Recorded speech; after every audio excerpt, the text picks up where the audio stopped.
Before the story goes anywhere, the names matter because this is not abstract. It's not hypothetical. This is Pam Bondi, the sitting Attorney General of the United States. This is Donald J. Trump back in the White House as of January 2025. And this is Minnesota now at the center of a fraud scandal that has gone completely national. Because today, the dam finally broke. Pam Bondi didn't issue a warning. She didn't float a memo. She announced arrests. Yes, she announced arrests. And at the exact same time, the Trump administration cut Minnesota off from federal money. Now, this is huge. No more business as usual. No more, we're going to look into it. The hammer just came down. Now, here's where it gets explosive, okay? This didn't start inside government. It started with Nick Shirley, a viral expose that showed what state leaders would not touch. That video lit the fuse. Let me tell you, the arrest followed and then the funding freeze. And now the backlash is spreading fast from Minnesota to Washington, D.C. and straight onto X, where talk of a 2026 tax revolt is suddenly everywhere. Now, this is no longer just a fraud case, folks. This is a credibility crisis, a trust collapse, if you will, a moment where voters are asking a very dangerous question. This money was stolen for years. What else have they been lying about? Drop a I'm curious down below if you're with me on this, guys. Stay with me because the arrests are only just the beginning. Be sure to hit the like button and subscribe to the channel. Okay, January 1st, 2026 marks a hard reset, and the people that are enforcing it are Pam Bondi, President Donald J. Trump, and the full weight of the Department of Justice. Now, this is not a policy debate anymore. This is enforcement. Pam Bondi just stepped up to the podium and announced arrests tied directly to massive fraud in Minnesota. And within hours, the Trump administration made it very clear that this wasn't symbolic. Money stopped moving. Oversight turned into action. Now, how many people were waiting for arrests to finally happen, right? Drop an arrest down below if you were. Now, for years, fraud warnings sat in reports and inboxes. That era ended the moment Pam Bondi said the words charged and more coming. Now, President Donald J. Trump's posture is unmistakable. This administration is not negotiating with corruption. Minnesota didn't just get a press conference, it got consequences. Now, here's the line that really matters, guys. I mean, this wasn't about politics or optics or even messaging. It was about control. Control over taxpayer dollars, control over federal funding, control over federal programs, and control over a system that for way too long operated without fear of enforcement.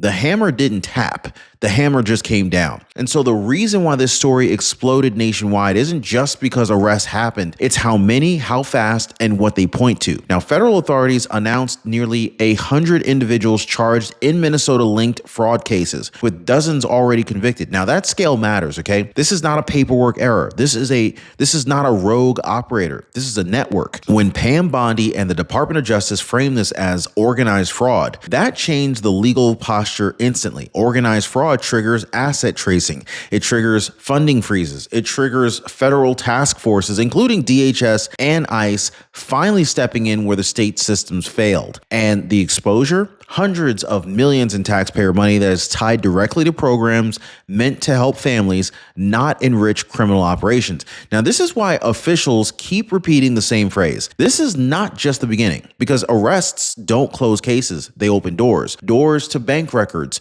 doors to accomplices, doors to officials who look the other way. Minnesota wasn't ready for that math. Now, what made this explode wasn't just what the federal government did. It was what Minnesota didn't do for years. Internal warnings, whistleblowers, and audit red flags sat inside of these state agencies while fraud continued to drain taxpayer funds. That silence is what forced a federal takeover. Once Pam Bondi and the Department of Justice stepped in, the tempo changed overnight. So this is where the Department of Homeland Security and Immigration and Customs Enforcement enters the picture. Federal investigators, they don't wait for permission. They don't negotiate timelines. They follow the money, the paper trails, and the people fast. Door knocks replaced meetings. Subpoenas replaced excuses. And so the contrast is staggering. Years of inaction at the state level versus weeks of decisive federal movement. This is exactly why this feels abrupt to Minnesota officials. But to federal agents, oh, it's long overdue. And the message from President Donald J. Trump, it's it's blunt. When states fail to protect federal dollars, Washington will. This wasn't escalation for optics,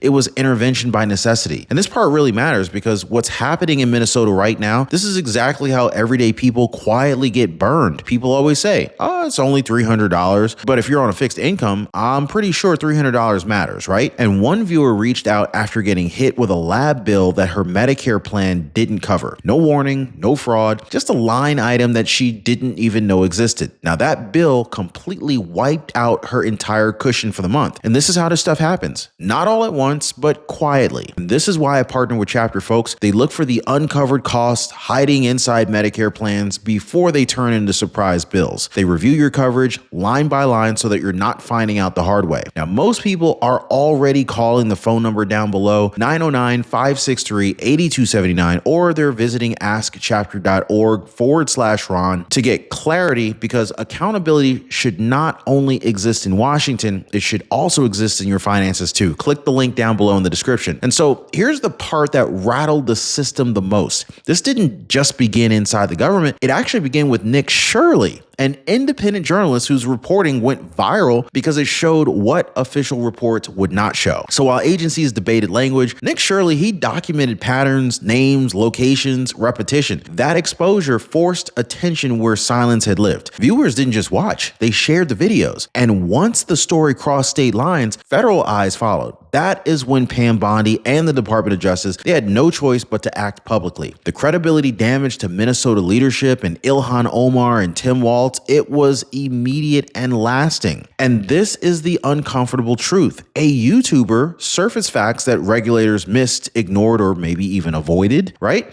And when that happens, trust collapses, not just in the agencies, but in the entire system itself, the system that was meant to safeguard public money. Shirley didn't make arrests. No, that wasn't his job. But his work removed the cover that delayed them, and once that cover was gone, the crackdown moved at full speed. So this is where the story stopped being theoretical and it became painfully real. Once the arrests were announced by Pam Bondi, the Small Business Administration moved very quickly, and Minnesota felt it immediately. Federal child care, related funds, and program dollars were frozen, not threatened, not delayed, stopped. Now that distinction matters. The Trump administration made it very clear that this was not punishment for families, it was a firewall. So when fraud is tied to federal programs, the money has to stop moving until investigators know exactly where it's going. Continuing to fund a compromised system would have meant enabling the very network the Department of Justice was dismantling. Now, for Minnesota officials, this was the moment denial became impossible. For providers relying on federal dollars, this was a complete shock. And for taxpayers watching nationwide, it was a wake-up call. This wasn't symbolic pressure. It was enforcement with consequences. And it signaled something larger. Under President Donald J. Trump, financial accountability comes before political comfort. So this is the hardest part of the story, and this is unavoidable. When funding freezes hit, innocent families, they feel it first. Legitimate child care providers, working parents, and communities that did nothing wrong suddenly face uncertainty. And that reality is real, and the Trump administration has acknowledged it directly. But here's the pivot that Pam Bondi keeps coming back to. Allowing fraud to continue hurts those same families even more in the long run. Every stolen dollar is one that never reaches a child who actually needs help. Every unchecked network makes future freezes more likely, not less. That's why the administration drew a hard line. Fix the system first, then restore funding with safeguards. Now, this wasn't cruelty, this was containment. And while critics call it harsh, federal officials argue the alternatives, endless leakage, that is far worse. Minnesota and Ilhan Omar is learning the cost of a delayed accountability situation, and families, well, families are paying for mistakes made years before this crackdown began. So as the arrests mount and the funding freezes bite, the spotlight turns inevitably to Tim Walz, the governor of Minnesota, and of course, Ilhan Omar. Now, the question isn't partisan. This is chronological. For years, internal warnings and whistleblower complaints circulated inside of state agencies, flagging irregularities that are tied to federally funded programs, yet meaningful enforcement never followed. Now, that gap right there, 7 years by some accounts, this is the blind spot that's now under scrutiny. Federal investigators aren't alleging a paperwork mistake. They're examining patterns, repeated payouts, weak oversights, and stalled referrals. So when Pam Bondi frames this as a failure of state governance, it lands hard, because once the Department of Justice steps in, the assumption is that local remedies were already exhausted or just completely ignored. Now,